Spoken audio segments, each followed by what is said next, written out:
Double check. Okay, I have everything ready to go. Okay. So yeah, we can go ahead and get started. So again, I'm Page Swanson.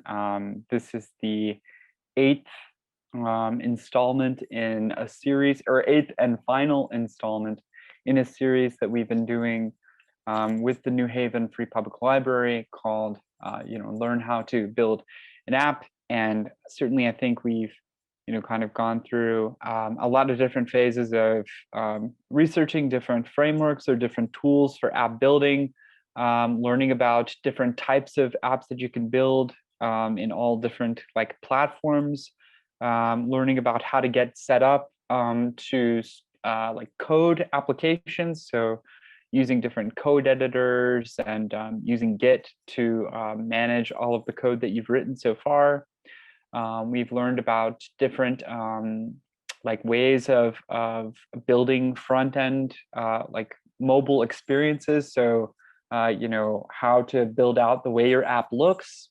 We learned a little bit about using CSS and JavaScript. And last session, we actually built a small application which counts for us. So we were able to put all of the buttons in place and lay them out in a nice way. And we were able to make it look the way we wanted to by pulling in an external styling resource, which gave us some CSS to get started with. And so now for the final session, we're going to try to finish our app so that we can actually count. So the app will allow us to count up and down, and it'll allow us to reset a count. And if we're getting ambitious, if we have some time, I might try to show how we could scale this out to maintain multiple counters at one time. So that's something that I think we might get to, but if we don't, that's okay too. And I'll just try to give you some resources going forward in case you're more curious about building applications with native script. There's lots of other things to do. So I'll try to give some resources there. Again, I'm Page Swanson. I'm a full stack developer. I forgot to mention that. So that's my. I just want to say thank you. We really lucky to have you at the New Haven Free Public Library. Yeah. All these really cool stuff and new skills. Would you like to tell us about your office hours? And yes. Also so everybody knows this is the last session of the Build an App. Right. And starting next month, we're gonna start with a new topic. Yes. Yeah. So I will share my screen really quick as I try to remember to do each time. So if I'm sharing my screen right now, if we just hop over to the GitHub repository, I've shown many times. So just in case, this will never go away. It's not going anywhere. It's a public repository that everyone should be able to view. You can see my contact info in case you want to reach out with a question, and you can see the office hours sign up. The series is ending today, but my office hours are not ending. I'll have office hours every week, every Monday, for the foreseeable future. And you can reach them by going to this link. You can also just email me. I mean, if you have a question, again, don't hesitate to reach out. If you want to schedule something, if this time doesn't work well for you, I'm certain I can figure something out. But if you just click the date, you can sign up for a time. Okay. So as far as the new series goes, I'll just mention really quick that we're going to be learning about databases. So we're going to try to learn how to create a database, add tables to our database. We're going to learn about what goes into a table, how to add data, how to collect data, and different types of data that you can add.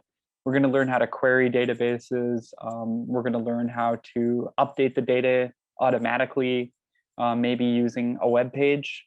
So we're going to try to cover things like this in the next series, which I hope will also be really informative and pretty exciting, especially if you have never really worked with databases before. They can be really useful and surprisingly helpful even if you don't have an application to use the database, you can use the database on your own and just store information there. So hopefully something like that can be useful, and we'll start that next month, that series in May. Okay, so with all that being said, let's go ahead and get started on the last part of our application. I'm going to jump down to session 8 in the table of contents for this repository. Click this and you'll be able to see the formatted notes that I've uploaded for this session. It looks like a lot of stuff, but really I just wanted to be kind of thorough and sort of add points of data, some links, some helpful links for each of these little kind of like items. And so we're going to start with the high-level overview of what we're doing today. I already kind of talked about this a bit, but like the gist is, that we're going to be finishing our counter application.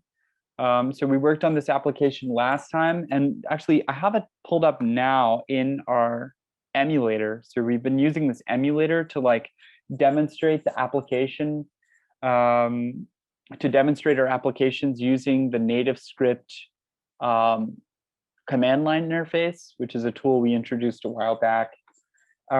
This command line interface lets us basically produce an emulated version of our application. I'm using an iOS emulator to display this right now. So we ended up working on the layout of this. So we figured out how to lay all of this information out in a really convenient or like a usable way. We learned how to style it. We learned how to make it have the colors that we liked, and we learned how to change the fonts and make things just generally look appropriate. We got pretty far, but I ended up making some adjustments following our last session to kind of give you a good working example. So if you're ever curious to see this code that I have, all you have to do, and I'm going to just open this in a new tab here. So this is the home page that I mentioned before. If you just go over to Counter App, and you go into App and Components, we're working in a component right now. We click home.view, and this is all of the code for our application. So this is all of our application code. You'll notice some other stuff is in here that we're going to get to shortly, but here are all the styles for the application. So if you were to run the emulator script that we've talked about previously, you should be able to view this application for yourself, and you could start working on it or expanding it or doing whatever you wanted to do with it. And I think at some point after this course, for people following up that maybe come back to this later on, I might add like a README here to at least explain a little bit of the setup. But inside of this table of contents, we have most of what we need to get set up. So, okay. So finishing our counter, we have an increment and a decrement. So basically, we want to be able to increase our count, and we want to be able to decrease our count, and then we want to be able to reset our count. Currently, these buttons do nothing because we don't have any JavaScript in place. So an application like ours, you can lay out your design, you can lay out all of your elements. These would be the elements of the application, but you need to add code typically to sort of give those elements function or give them data to work on. In this case, we're going to talk about how there are these functions which work on data, and then there's data which we need to get to our view. So the view is just our application, like what the user sees when they open our application, and it describes what buttons they can click and what sort of interactions they're able to have with your data. Okay, so these are the things that we'd like to be able to do in our application, right? We want to see this update, we want it to change with these buttons, and we want to be able to reset it. And then if we can get to it, I'd like to talk about how we could add another counter. So have a second counter functioning at the same time, and maybe a third and a fourth, like basically like an iterative number of counters that we can have going all at the same time. And we'll talk about at least designing that solution and figure out like what our code might look like if we get to that point, if we have time, which I think we might. So, okay, let's go down here where I want to talk about sort of what is involved with what we're looking at, and kind of take a look at the code and compare to some of these ideas that I mentioned, the component, the view, functions, and data. So I already kind of described this, but a component is like a very limited piece of functionality. It's good that it's limited because a component is going to let us describe just a specific piece of functionality, and it's going to make our lives simpler. So if I open my code here, and again, this is on the repository.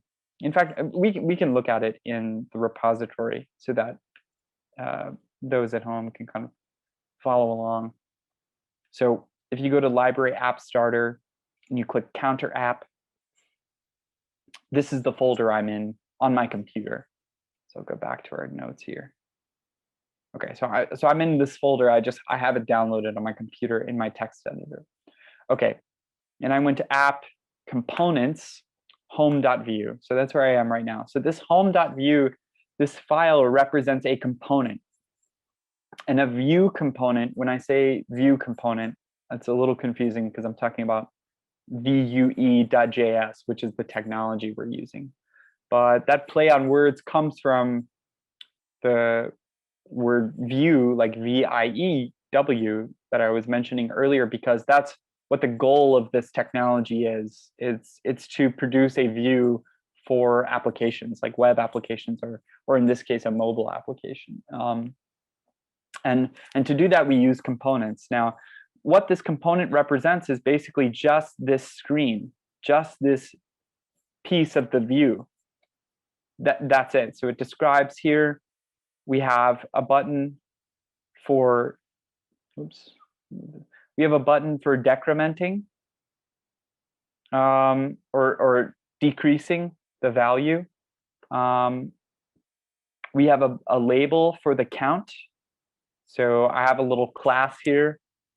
This is just an attribute that I'm using for the style. So it's letting me change the font size, and I give it a special name. And we have an element here for increasing the value, so that corresponds to this. And then we have a button here for the reset, which also has a special class that I added. This is a custom class. I came up with this name. You know, it's not something you would need to know or look up. And all of these elements are contained inside of this greater element, this wrapping element called a grid layout, which we talked about last time. This makes up our view that the component is giving us. And also inside of our component is a script section which describes the functionality for our component. So like, this is what our component is capable of doing. And we'll get into this a little bit in a little bit more detail in a few minutes when we start describing the functionality that we need to add for our component. And of course, this section describes the CSS for our component. It's the style. So you can kind of break it up this way: style, script, and template, where the template kind of describes everything that your component provides for the view. This describes how users will interact with the view. So when they press a button, what happens? And this will describe how the view is sort of formatted and how it's colored or how it's styled. Okay, so getting back to our notes, okay. We can describe a component overall as just a piece of limited functionality. So this component, all it does, I'm going to zoom out a little bit. This component, all it's capable of doing is demonstrating a count with an increment and a decrement, or a plus and a minus, and a reset button. And that's it. That's the limited functionality of this component. It has well-defined inputs and outputs, which we'll get to in a little bit. But maybe we could talk about our inputs and outputs as just this count. So the count is the input for this component. And that's all it is, really. That's all this component is able to do, is count. And so we've talked about a component as a whole. Now I want to introduce something called a function, because a function is what's going to give our component the ability to manipulate data. So a function, it's good to understand because we'll be writing functions with our JavaScript, takes an input and produces an output. So you probably are really familiar with functions from mathematics, or if you've done any little bit of code, you've probably seen functions before. But in mathematics, we could think of addition or adding as a function. So the function of addition takes an input, or usually for addition, you take two inputs, right? Like two numbers. And then the output that it produces is the sum of those two numbers. So addition is a function. So components are made up of functions, okay? And these functions are going to work on the data that our component needs to use to produce the view, which is our kind of third bullet point. So our third bullet point is about the view. So what we're seeing right here, which is made up of component, which is made up of functions. The view is the end result of all of these functions working on this user input data, and this is what provides the look of our app and the overall way that it's presented to us as a user. In our case, since we're using Vue Js, actually, I'm going to edit that note, but I'll do it later. Really, I'm just trying to show you the kind of the reasoning for the name Vue Js. This is kind of where it comes from. It's because we're building views. So this view is made up of components like this one, home.view, this file. It operates using functions. That should be functions. So that's how our components operate. They use functions, which we'll see when we start making this count actually work. And our view is made up, then if we can say in summary, our view is made up of components which are functions of data. So at the core of everything is a piece of data. Whoops, opening the wrong thing here. Which is a piece of data. So this count is a piece of data. There are functions that we're going to use to change that data. So to increment or decrement it, so to add to it or subtract from it, or to reset it. The component houses all of this functionality. So this component houses all of the functionality that we need to manipulate this data. And the view presents everything contained within that component. So I just wanted to give that kind of like high level breakdown so you can sort of understand why everything is playing the role that it is. So if you think of all of this as kind of one big function, really what we have is an app, which is really just this view of like an interface. That is the output of a function of data. That's what we're trying to do really when we're building apps. We're trying to make these functions of data to produce a view. That's really the goal when you're making an app. So if you ever sit down and you want to make a new app, really you want to think about it this way. You want to think, what is my input? Like, what is my data? And what am I trying to produce? What is my output? And your app will be sort of the function of that. Or like your app will contain code that functions on that data. So I don't know if that was too high level, but I'm hoping that kind of perspective is useful because it can help in understanding why you have to do certain things. So to begin with, let's start with the data for our app. We've already done the layout and everything like that, which you can kind of consider data, but it's not really that. It's more like the template or the kind of the way that you plan to present the data. It's more strictly part of the view that we've done so far, like in the last session. But in this session, we want to start talking about like, what is this count, or what is this number? How do we represent it in our, in our app or in our component? So I start off by giving you this link here. I'm going to open it in a new tab. So this is the documentation for Vue Js. Remember, we're using native script. So we're using native script to build a mobile app specifically. And within native script, we're using Vue Js, so Vue.js, as a technology to create components and to create our view. Native script is what we're using to kind of get all of this code onto the phone and to interact with like the different aspects of the phone, like the touch screen, that kind of stuff. So we're using both simultaneously. But specifically, I'm looking at the Vue.js documentation because I want to see about how in my component I need to present data. So the way that we are going to typically do this, and the way that it kind of describes here, is we're going to have like a data method. This would be called a method, or like kind of like a property. Really, it's a function.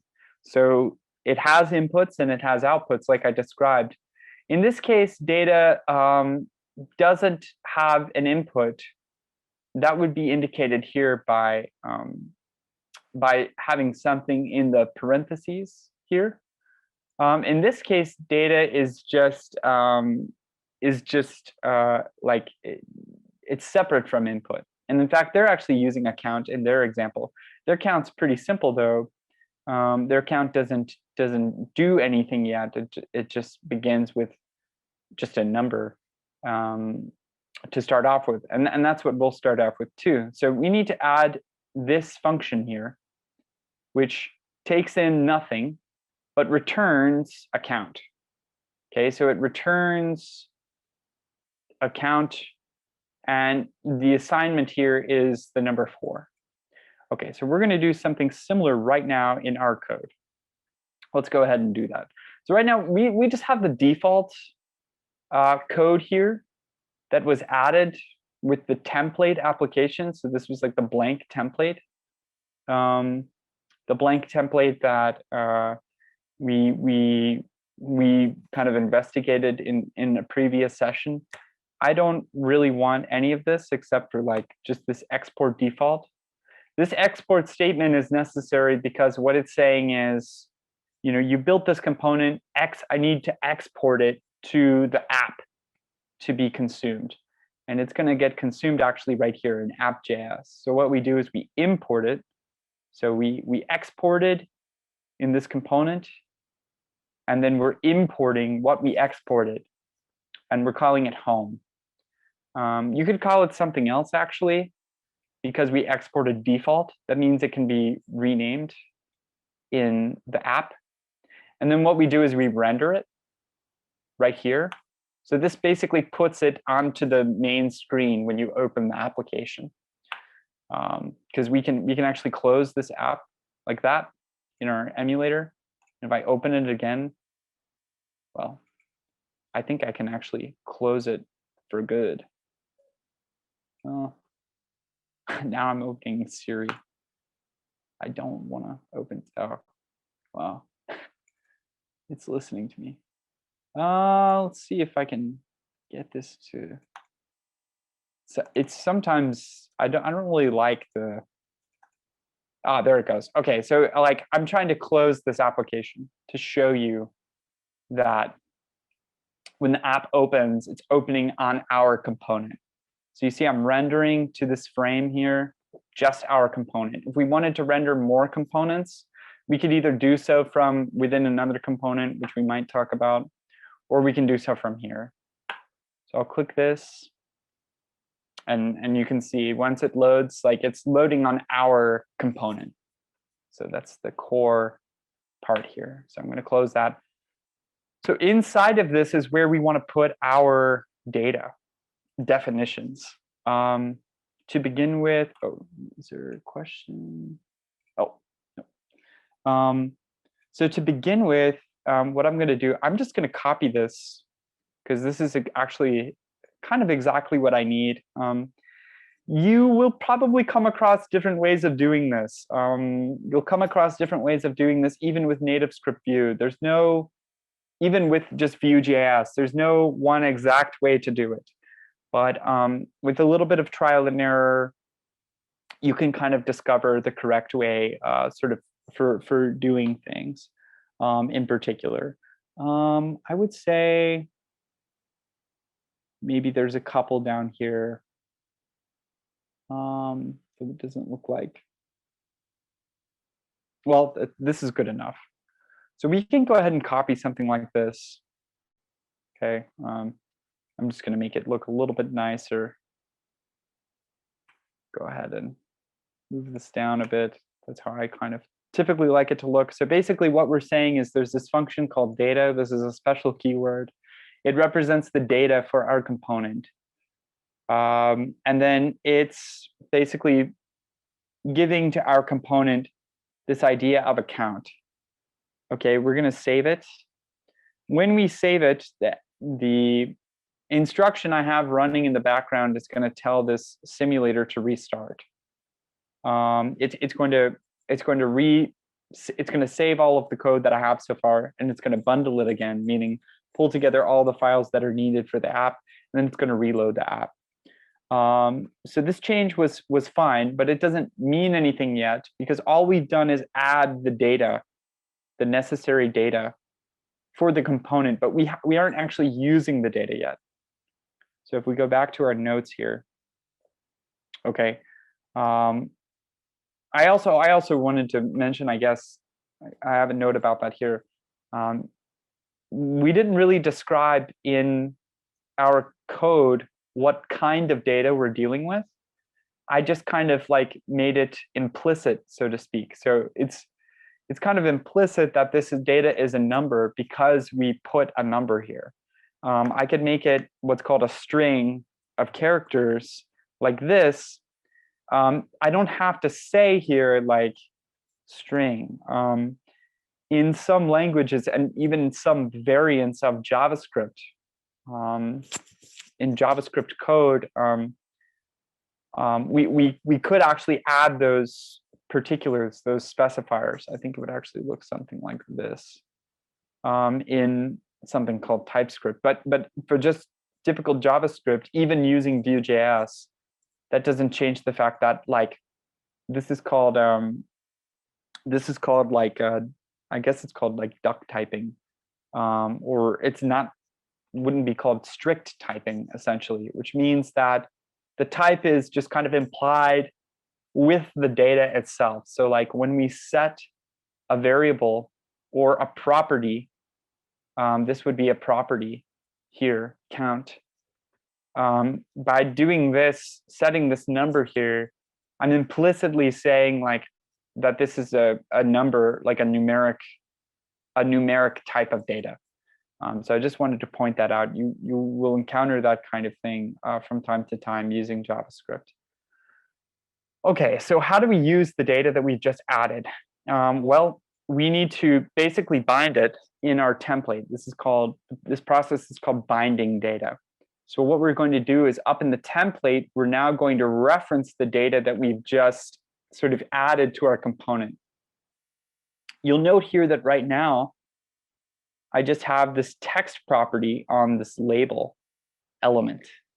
We just did it by default, and you'll see pretty easily, right, that this corresponds clearly. If I go ahead and change this to something like 200, if I change this, the app will update, it's going to refresh, and this will update to the number 200. But there's nothing that's going to change about this. There's nothing I can do to change this. It's not a mutable binding. What we're going to do is we're going to make it mutable by adding this sort of keyword here, which is like a colon. So when we do a colon using native script Vue, what that means is I want to bind this property. And I want to make the value of the property dynamic. Meaning I want my application to basically evaluate the content inside of the quotes here. So whatever is inside of the quotes here, I want you to actually like treat it as JavaScript. So treat it as code, like run this as code and figure out what the value should be for this property. We can even leave it like 200, but it's not going to do anything to our app. You can see we don't get an error. Like an error would be pretty obvious in the console here if we had one. But we're not going to get one because this is valid, kind of valid JavaScript. Like it's valid code. It's just saying that it should be a number. What we can start to do though is something kind of cool. We can play with this a little bit, and we can say something like 200 plus 2. I think. Hopefully this will actually work. I didn't test this, but I'm pretty sure something like this should work. And it does, yeah. So we can actually run a little piece of code in here that just says, oh, like do 200 plus 2. And it'll do it, but it's only going to do it the one time. So it's just going to do it once because there's no changes to this. It looks at this code and understands that there's no changes happening. So there's no reason to do any additional updates. So what we're going to do is we're going to try to reference this piece of data instead. Okay, so I'm going to say just count, just like that. So I'll say count. And what I'm actually going to do is I'm going to set this to like what we'd probably want it to be for our app. We'd want it to start at 0 most likely. So I'm going to save that. It's going to update. And hopefully we don't get an error. Okay, so this is currently blank, which is not what we'd expect, I don't think. And that's because, well, I actually know why it's blank. I don't know if anyone in the class, like, or anyone on the call right now, if anyone wants to like maybe ping the chat or something and take a guess as to why it might be blank. Or if we don't want to guess why it's coming in blank, we can just try to or actually tell you what, if someone can ping in the chat and just say what we should do next to test out maybe like why it's blank. Like, is there something else we can try? Like maybe yeah, does anyone in the chat have any ideas about maybe what we can try instead? Maybe like a piece of code we can try or something like that. So to kind of recap, right? We added, oh, I need to quit this. We added this property, which should be accessible from our template. So this is our template. We tried to reference this property in our template, but it's not showing up in our app. Like it's just blank. But we don't have an error. There's no error. It's just showing up as blank. And I'm not certain like it's very clear that why it's blank, and that's okay. It's kind of a JavaScript thing, but I would be curious to hear if anyone has any ideas. And if not, that's okay. Well, why don't we start off by just trying something different? So maybe what we can do is change the number that's assigned to our property here. So let's try changing it to the number 1. So I'm going to save this, and I'm waiting for the app to reload. And it shows up. So the number 1 shows up. But for some reason, if we set the count to 0, it doesn't show up, which isn't really great because obviously it wouldn't really be ideal if we like made an app that you're supposed to be able to count with and you can't count from 0. That would be very annoying. So why is this happening? Well, I will tell you why it's happening. The reason this is happening is because 0 is kind of special in JavaScript. In JavaScript, 0 kind of means false. And for native script Vue, what it's saying is basically that it's interpreting our 0 as like a false or like a not a valid value, essentially. I had to do a little bit of testing to kind of figure this out, but it's something that we're actually going to be able to work around, because we're going to jump to our next part here.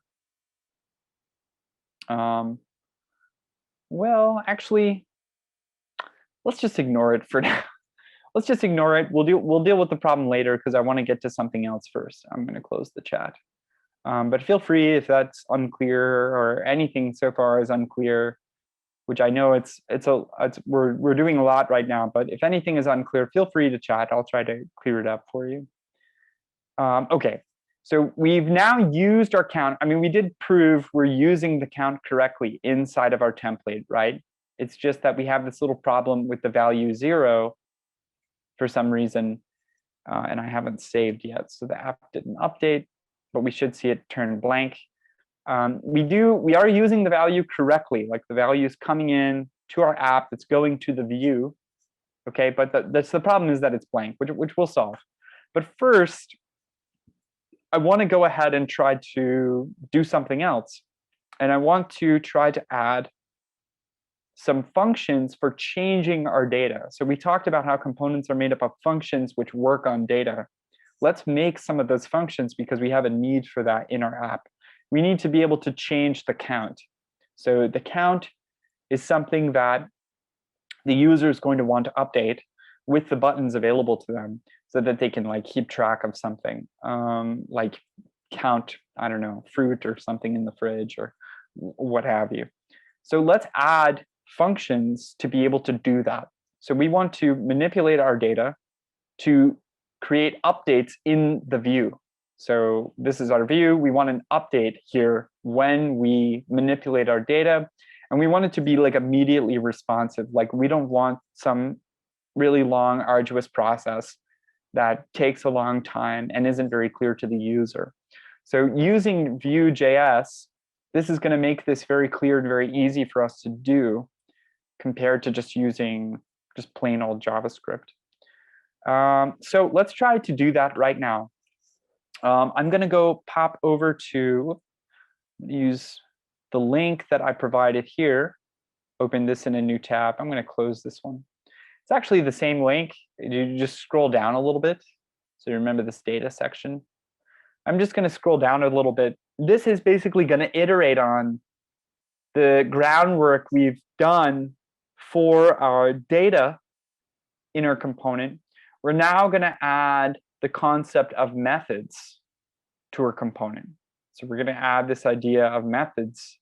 Okay, methods are what we use to the term we use to describe data data changes, or like functions that will manipulate our data. The reason they're called methods is because they don't necessarily have inputs like a typical function I described. So if you remember, I described a typical function as having inputs and outputs. A method is called such because it usually uses the data that's associated with like the component itself. So like it's going to refer to this piece of data here, count. And the way it does so is using this. So as they commented here, this will refer to the component instance. So if this is our like component, you can kind of think of it like that. Actually, really, to be fair, what this is actually an app. This is an app which contains components. The component is just inside these little braces here, which is kind of tricky, but you could potentially add more components to this, is the idea, to this app. But basically what they're doing here is they're creating a component in place. Then they're creating an app with that component. They're assigning it to a variable. And then they're running this app. And then they're asking the component to do different operations. Okay, so like they're asking the app in this case to increment. which is going to ask this component to increment, which is going to change the count. And they're showing you here that by logging data that we're inspecting on our component, we're seeing the change that we expect to happen. I'll describe what this is doing in a second here. But let's try to replicate this functionality, because this example is kind of convenient. It happens to be doing exactly what we want to be doing. It happens to be incrementing a count. They kind of finish the example there with the count right after that. But it actually serves our purposes pretty well. So let's go ahead and do this. So what we're going to do is we're going to make a comma. We're building an object here. This would be called an object in JavaScript. Objects have properties. This would be like a function, but it's part of this larger object that we're exporting. So now we're going to add to the object by making a property called methods. Okay, this methods property is going to have a function called increment. It doesn't take any, these are called arguments or inputs. It doesn't take any arguments or inputs, which would go here. Normally, if it did take arguments or inputs, we would put them right here, and then we'd say like, well, we would actually just say input. Okay, and then we could use this input then to do different things with the data that we already have on our component. We don't need that though. We don't need an input, because every time we know that when we increment, we're going to do it by 1. So what we're going to do to change our count here is we're going to reference the count by saying this, referring to the component as a whole, the instance of the component.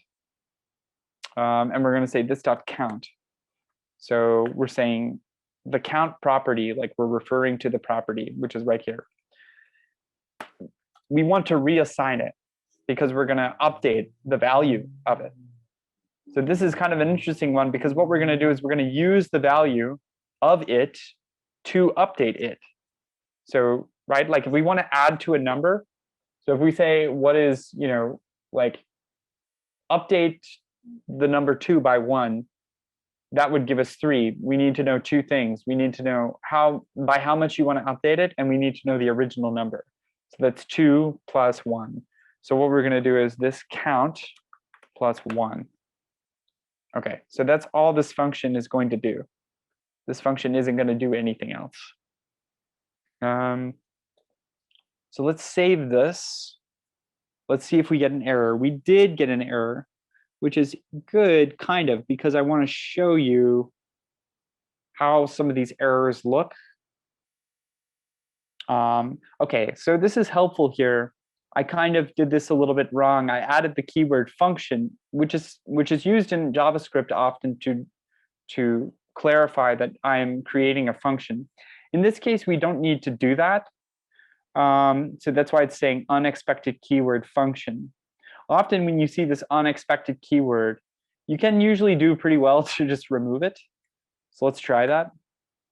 So if I just remove it and I save, let's see what happens now. It looks like our application's starting successfully. Okay, and we have no error, so that's good. So we got rid of our error, and we now have this increment. The problem is, it's still like we didn't hook it in to our template like we did the count. So remember, we had to add the count to the template. We need to do the same thing here. Okay, so just remembering the orientation of our elements. The first element, reading kind of like from left to right or top down. This one is the down button, so the decrement. I'll actually make a comment about that. So decrement, like this. That's how you make a comment. So this will be the count, and this will be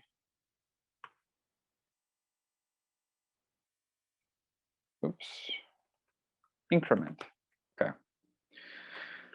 So what we're going to do is we're going to add this increment function to this element here. And the way we do that, you can reference the native script Vue documentation for that, because the reason we need to reference the native script documentation and not just Vue is because we're building an app, and clicking is different than pushing a button on a phone. So we need to use the native script way of doing things. And I'm just going to reference my documentation bookmarks here. I'm just going to go to nativescriptvue.org/English/en/docs. And I'm going to go over here to the button component, which is what we're using in our code here, button. We talked about this last time a little bit. We go all the way down. It tells us about these events which we have access to. And one of these events is the tap event. Basically, what we're doing is we're saying, if you detect a tap, I want you to do the following thing. So that's what we're going to do. We're going to say tap. So basically, when a tap happens for this element, do the following. And we're just going to copy increment right here. Say increment and click save. So this is going to be restarting the application. Hopefully there's no errors. There's none. Let's see. And look at that. We started at 0, which we said, remember, doesn't display. And now when we click our arrow, we are now incrementing.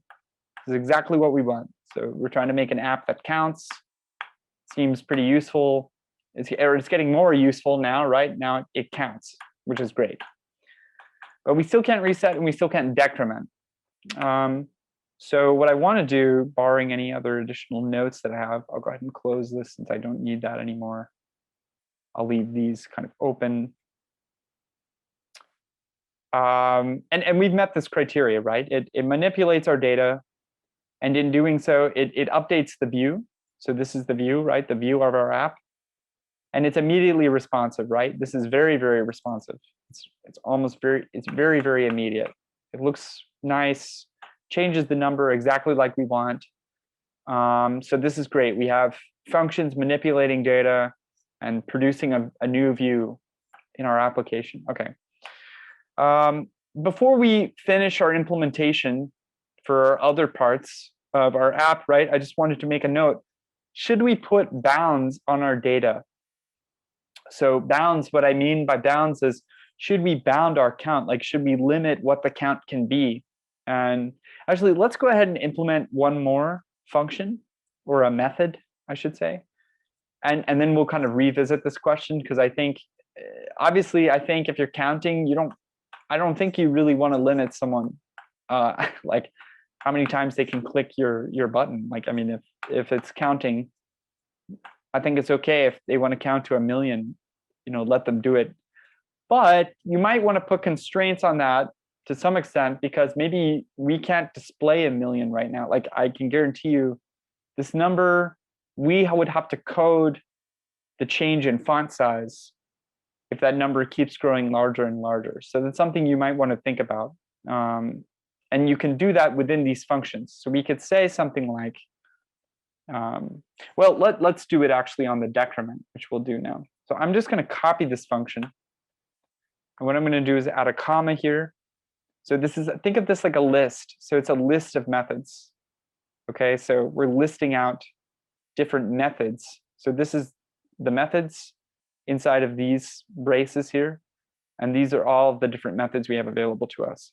So the first one is increment. The second one I'm adding is decrement. Okay. This time, decrement, we don't want it to add 1. We want it to subtract 1. Okay. So we're going to save that. It's going to update the code again. It's going to bundle everything together and get our app ready. But there's no update to the application really, because we still haven't hooked it into the template. So let's do that again. We know exactly how to do that this time.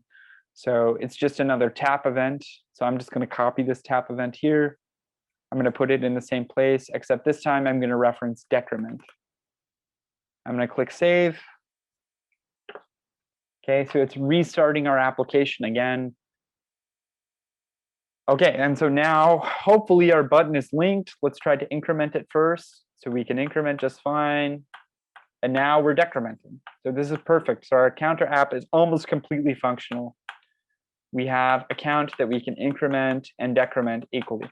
But what I wanted to mention with these bounds, or you could call it validation, if I do minus again, I get a negative number. So I'm going to start displaying negative numbers. Now, I personally don't care if I have a negative number. It seems like if someone is counting, they might want to have a negative number.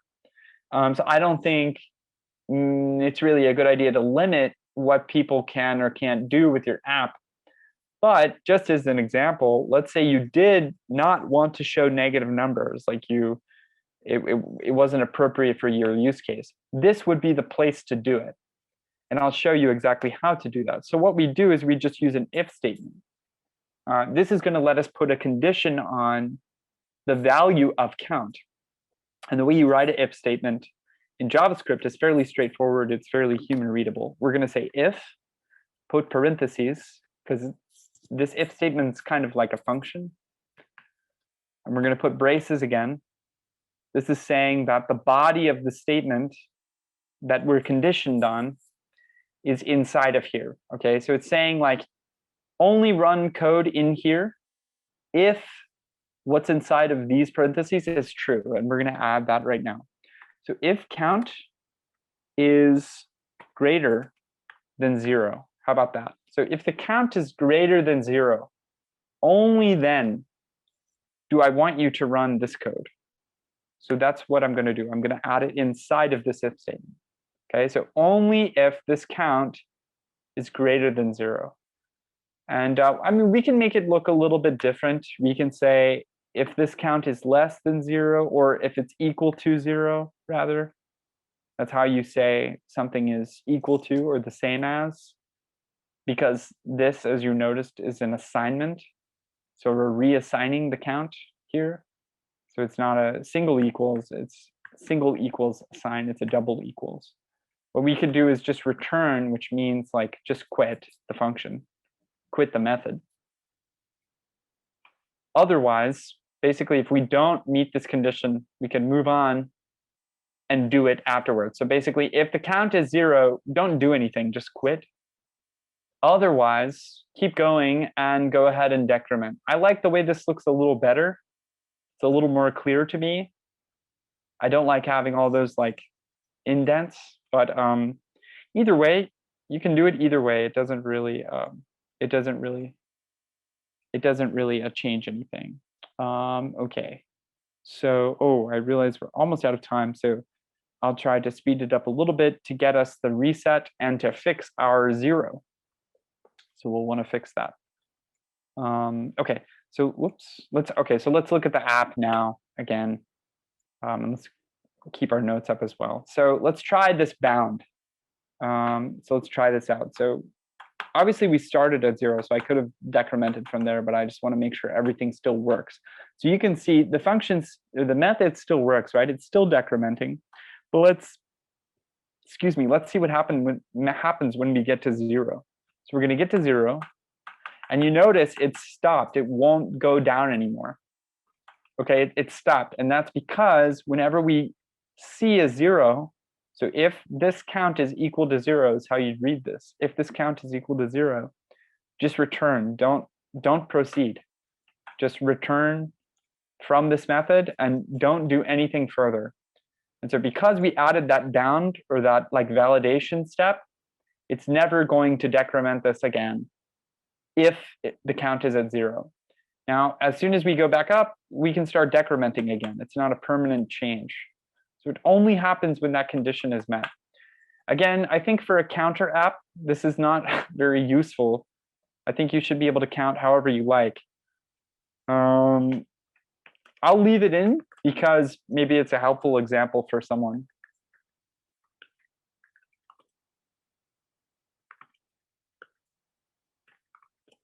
So we'll make a comment there. That's how you make comments, is with /. So this code won't get executed. This code it's not going to run. It's just going to be ignored. But I'll make a comment about it in case someone wants to do this and they want an example for it. Okay. So the last thing we need to do before we run out of time is we have well, we have two more things. We need to implement reset, which I think everyone can probably guess at how we do that now, given what we did above. And we need to implement, you know, you know, it looks blank right now. We don't want it to look blank. We want it to have the number 0 when you hit the number 0, so that it's clear to the user where you're starting from. Okay. So what we're going to do first is add our reset. We're going to add another method. Okay, reset. I'm just going to call it reset. Okay. And all we're going to do is exactly like we did above, except this time we don't need to use the value of count, right? What do we need to do but set it to 0? That's it. That's all we have to do. It's just reset the count to 0. So it starts at 0, and we're going to reset it to 0 with this reset button.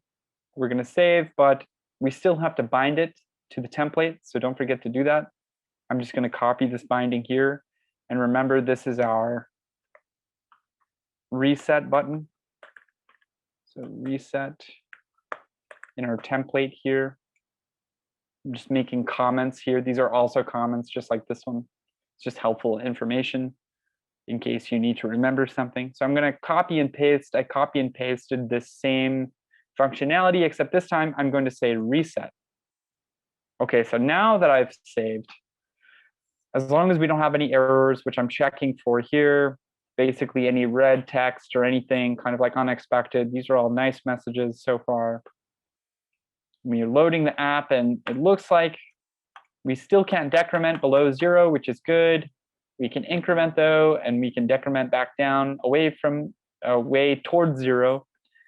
And the question now is, can we reset? If we click reset, it works. So it sets it to blank again. So the last thing that we need to solve for, and I know we're running low on time, I just want to do this one last thing for the last piece of the series to kind of close things out. Let's make sure that we can display our 0 successfully. And the way that we do that, this is going to be part of like interpreting data. So often you'll run into this case where you have data inside of your component. You have raw data. This is essentially raw data. Raw data is data that you want to work with, you want to manipulate, you want to, you know, use functions to change it. Okay, so like this case, right? We would never display something like this in our Vue, right? But we have it inside of our code. And this number is different than the number that we're seeing here. Really what we're seeing here is a representation of our data. We want to convey a certain representation of our data. And typically what we're going to do for a number is actually represented as text. Okay, so one of the ways that we can do that pretty conveniently is with another type of like, I guess you'd call these like model functions or something like that. They're like just different little tools that our component has. One way that we can kind of do these presentation changes, or the way that I like to do these presentation changes, is with what are called computed properties. So I have a link here.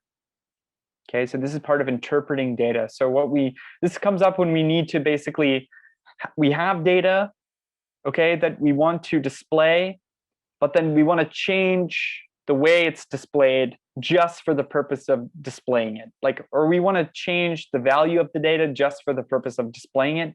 We don't want to change it fundamentally. Like, we want the data to stay the same. It's just that when we display it, we want to change the way it looks. This is a great example. So someone set up some data here. You should recognize this. It looks pretty familiar, right? This data, except their data is a little more complicated. It has an author, and then for each author, there's a name, and then a list. These square brackets mean like a list. There's a list of data associated with this author, the books that they've written. So in this fictional code here, the author John Doe has written 3 books, Vue 2, Vue 3, and Vue 4. And in this case, there's a template, just like this template we have here, okay? In this template, whoops, sorry, I almost deleted everything. In this template, which is going to look different because this is for some web code. It's HTML actually. They're telling us right here. What we're using is native script, so it's going to look different. But in their template, which is pretty similar, they're wanting to basically check whether the list of books provided by the author, of the list of books we have saved for the author, is greater than 0. Like, is there more than 0 books in this list of books? And if the answer is yes, there is more than 0, then they want to display the string, the text, yes. So basically, there's this paragraph before that says has published books. And then they're kind of like asking this question of their data, are there published books? And if the answer is yes, like there is more data than 0, then they want to display that in the view. And if the answer to that is no, then they want to display no in the view. So we don't have this data inside of our component, right? Like the data yes or no isn't in here, but we want to produce that view based on the data that we do have. We are kind of running into the same problem. We have the data, this count data, this number, and we want to display the number 0 or the text 0, but JavaScript and native script don't really want to display this number 0 for text. So we want to get around this by displaying it in a convenient manner. And the argument here is that this doesn't really look very good. Putting JavaScript, kind of like what we did earlier with the, what did we do? We had this count here and we were like 200 plus 2. Like, this doesn't look really nice. It's hard to find. We really want to put all that kind of stuff in here inside of our script. Okay, so even though we can do it, we don't really want to do that. So what we'd like to do is add a property, a new property to this like exported component called computed. This is a special property that Vue is capable of supporting. It's called a computed property. And all that it means is basically like every time you access it, it's going to compute it based on the data that's inside of this component. Okay, and I know I've gone a lot over time, but I just wanted to demonstrate this last thing. So you'll notice the same statement, right? This was right up here before. So it's the same exact statement. All they've done is moved it to this computed property. So it's a lot easier to see and to observe. And you can even have a nice name for the message. So we can have a nice name for our method too, our computed property. We'll say, like viewable count or something. I don't think that's a really great name, but it's a name that I think is pretty clear. And what we need to do is we need to make the count viewable. We need to return something too, because we're actually going to use this method not to change underlying data. Like if I press this button, I don't need a result, if that makes sense. So I don't need to return anything. The result is that the underlying data that I've already mapped to my template here on this label, the underlying data is being modified. So I don't need to get a result. In this case, we're not going to modify the data. We're not going to modify the underlying data. We want to return a result that is presentable in our view.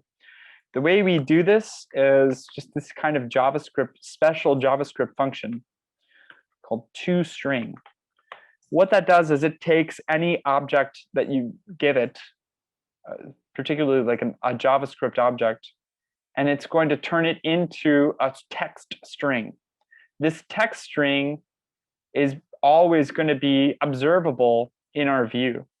Okay, so it's going to work kind of like this text here, reset. So see how on my button, I've added this text, reset. So I added a text property called reset.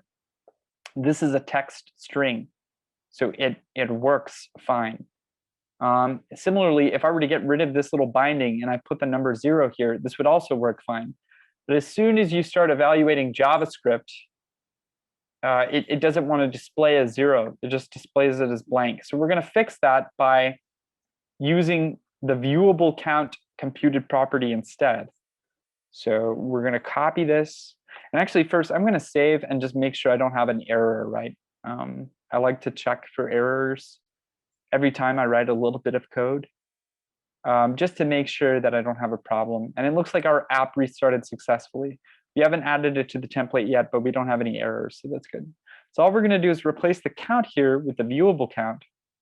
I'm going to check this example to make sure I did it correctly. And yeah, it looks like we are referring to it correctly. So I'm going to save. Okay. And again, sometimes this won't be necessarily one-to-one. Oh, whoops. Here's what I forgot, right? So all I did, I just said this.count2string. I didn't return it. So I went on that whole thing about how I need to return something with this method, but I didn't actually do that. So it didn't update. Oops, so the app's restarting, and look at that, we have the number 0 totally visible this time. So it works great, and it's not actually changing the data. It's just letting us display a string instead of just the number, which JavaScript doesn't want to show us. Okay, so my increment works, my decrement works. It won't go past 0 because of this code here, but my increment works. My reset works, it brings it back to 0. So we're done. We're effectively done. We finished our counting app. You could use this to, maybe play a card game and keep score, play some kind of board game or tabletop game and keep score with it. There's steps on the NativeScript website if you want to actually put this on your phone. It's pretty straightforward if you've gotten this far. But yeah, there's steps on the NativeScript website, which I've kind of included here, in the notes at the very end.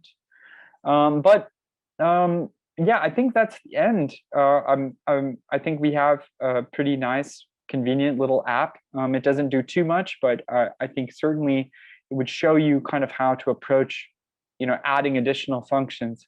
And I wanted to include some additional reading that I kind of wish we had gotten to, but just kind of the endurance behind getting apps set up and working on the computer took a little longer than I expected. So I added a more in-depth tutorial to NativeScript Vue that I think will show you a lot of this stuff pretty quickly. I added some notes. If you ever want to make your own app and you want to do like authentication, you want people to have accounts, you can kind of learn something about that. There's a big community for NativeScript Vue. Using these 2 websites is a great way to get started. You can use Stack Overflow. This is basically filtering all of the questions about using NativeScript Vue. So if you ever have a question, it might be answered here. You can just search this topic. And then there's a Discord. If you've ever used the app Discord for chatting, there's plenty of people in this community. If you click it, it'll prompt you to open Discord and join the community. And there's plenty of people there to ask questions to in real time. They'll be able to answer your questions. I linked the documentation, plenty of blank templates, plenty of like starter app templates that are really easy to get started with. I actually started with a blank template for this app. So it gives you basically everything you need to get started, and then all you need to do is work with your component like we've been doing. Of course, you have access to the app that I've been working on here in this repository. And finally, I found this blog entry, which I kind of liked, about writing apps using NativeScript Vue. I thought it was pretty helpful. I thought it was pretty informative. So hopefully you might find the same. Yeah, so it was written about like 2 years ago. So it's a little bit old, or 3 years ago. Well, I guess December. So roughly 2 years ago. It's not too long, but it just kind of describes like, finding information about NativeScript, and it just kind of gives an overview breakdown. Most of this I've covered in this course, but in case you're curious, you can kind of read up on this. I think that concludes everything that I had. I hope this was valuable. I hope that everyone got something out of the series, and please join us for the next series. And it is the last class for building an app, but that doesn't mean that we're done, because the next series we're going to be doing in 2 weeks, is as Celeste mentioned in the chat, is building databases. So we're going to jump right in and learn how to build databases. So you're going to learn how to do queries, querying data, adding tables. I'm very excited for that series. I use databases at work, so I hope that's something that I can present in an easy and accessible way. So thanks for participating. Please don't hesitate to sign up for my office hours. I don't know if you had anything, Celeste, to mention before we kind of close out. And yeah, you can absolutely. It was very excited. Yeah. Yeah, by the way, yeah, if you still need help with building an app, like you can absolutely ask me questions in office hours. I won't like stop answering questions about building apps. Yeah, in fact, I encourage you to also try other app frameworks and app technologies. So if you have questions about those, I can try to help you with them. I just may not be as experienced, but we can certainly figure stuff out. So yeah, thanks again to Celeste, by the way. She's kind of championed and organized all of these series and events for the past like 6 months or so, I think, maybe even a little longer. Yeah, big thanks to her for all of her help, and to the library for helping put on this series. So yeah. All right, thank you so much, Paige. We will see you in a couple of weeks. Okay, goodbye. All right, bye everybody.